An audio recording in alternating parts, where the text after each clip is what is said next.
we can finally start talking about playoff clincher scenarios. That and more on this week's episode of Big Predictions.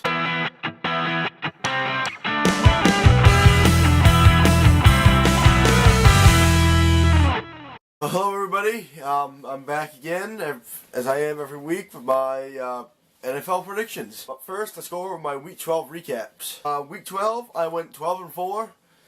I had a 12-4 record. Consistency, I guess you could say. I've remained consistent with those, only 4 loss weeks. Not bad at all. And that will bring my overall record 117-58, which, if I should say so myself, is really, really good. I mean, awesome. That's totally awesome. I'm really hyped about it.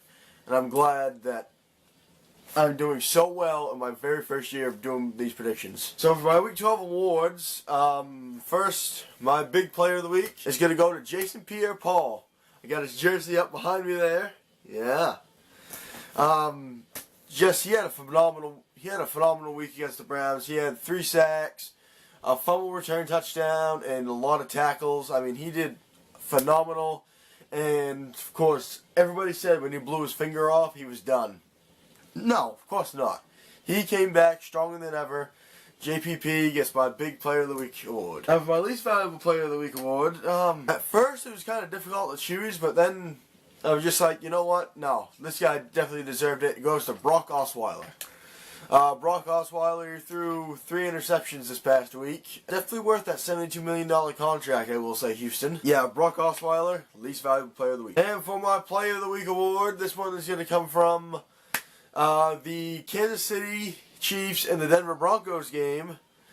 This was the final play of the game in overtime.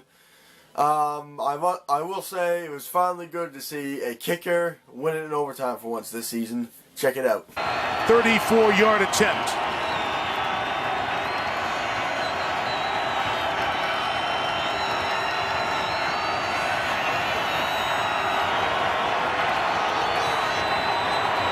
For the win.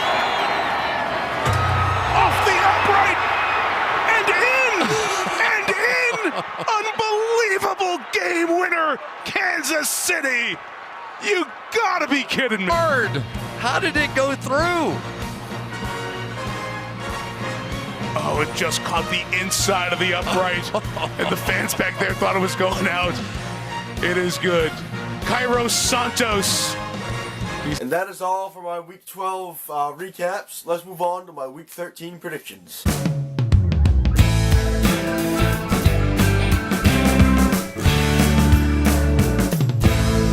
Alright, starting out here in Week 13. First, we have only 2 teams on a bye this week, so we have just about a full slate of games this week. The Browns and the Titans are on byes. Not that really anybody gives a shit. The Browns 0-12.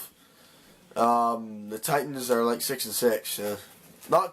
Titans aren't too bad, but they're not good either. Anyway, we go on to the Thursday night game where we have the Cowboys and the Vikings. The Cowboys can clinch a playoff spot. Can clinch a playoff spot this week. I think how it went was they can clinch if they win and they can get a Tampa Bay loss or a tie. Something like that. I forgot about it now, but I do know that one. So anyway, back to the game. I'm going to take the Cowboys in this one. 10-1. They've looked really, really good. And the Vikings haven't looked too terribly good in the last few weeks, so the Cowboys are winning this one. Next game up, we have the Chiefs and the Falcons. The Chiefs, they just got a gutsy win in overtime on Sunday night against the Broncos. You all just saw the play that won it for them. Against the Falcons, who have been looking really strong these past few weeks. And that's why I'm going to take the Falcons in this one. It's really a no-brainer. The Falcons are winning. Next game, we have the Lions and the Saints. And here's another no-brainer. The Lions are going to win this one. Lions have looked really good this year. They're 7-4, leading the NFC North. And the Saints haven't looked that well. They haven't really been doing that well this year. So, yeah, the Lions are winning. Next game, the Rams and the Patriots. Gonna make this one short and sweet. The Patriots are winning. Not much else to say. Next game, we have the Broncos and the Jaguars. Of course, the Broncos, they lost. They just barely lost. this past week, of course, on that field goal that you just saw. Facing in the Jaguars, they're just fighting for like the number 2 draft pick at this point. So yeah, the Broncos are winning. Next game, we have the Texans and the Packers. Now this one was a close one. The Texans, they lost this past week, and the Packers actually looked decent this past week against the Eagles. And it's in Lambeau. So I think the Packers will win this one, just because they might be getting back on track. So the Packers are winning. Next game, the Eagles and the Bengals. The Eagles, not too terribly good, and neither are the Bengals, to be honest with you. But I think the Eagles are somewhat better, kinda, sorta. They're both kind of average teams, so I'm still taking the Eagles to win.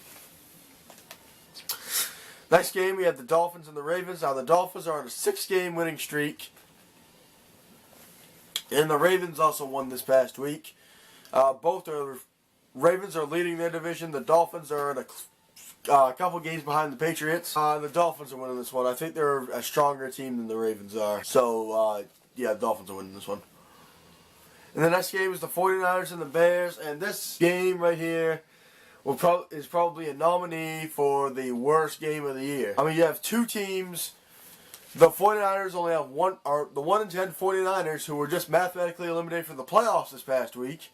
And the Bears, who I think with one more loss will also be mathematically eliminated. So this was kind of a toss-up, but I think the Bears will win. I think they're a better team than the 49ers, so the Bears are winning this one.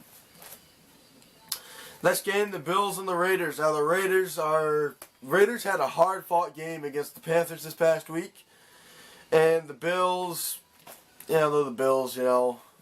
Nothing too special about them. But the Raiders are actually setting up for a really good, really deep playoff run, it looks like. So the Raiders are winning this one. And the next game is the Giants and the Steelers. Now the Giants, on a big 6-game winning streak, and rolling into Pittsburgh. Well, Pittsburgh, I think, is like 6-5 or 5-5 on the season, something like that. But playing a game in Pittsburgh, especially a non-conference game, it's tough. It'll definitely be a tough game. I think it'll be a really good game. But I still got the Giants winning. I think, they're just rolling right now. 8-3. Really, really good. The Giants are going to win this one. And the next game is the Redskins and the Cardinals. Redskins, they're okay. I will say they're okay. And the Cardinals, not good at all. So the Redskins are going to win this one. I think, they're more decent than the Cardinals are, so the Redskins winning.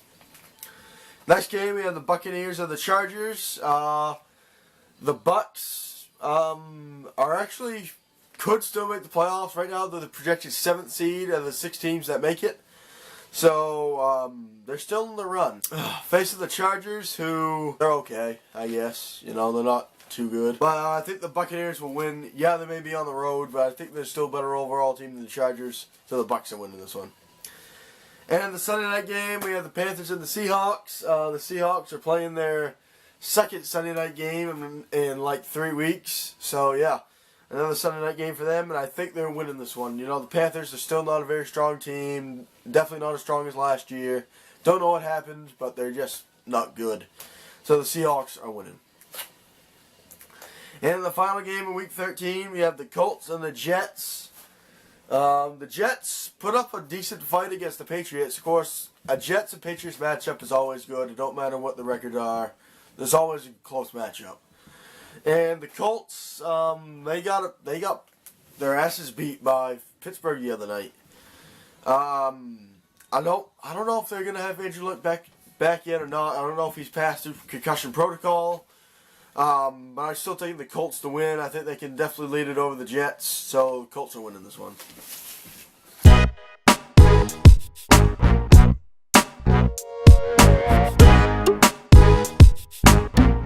That's going to do it for my Week 13 episode here today. I hope all you guys enjoyed it. Remember to hit that like and subscribe button if you haven't already.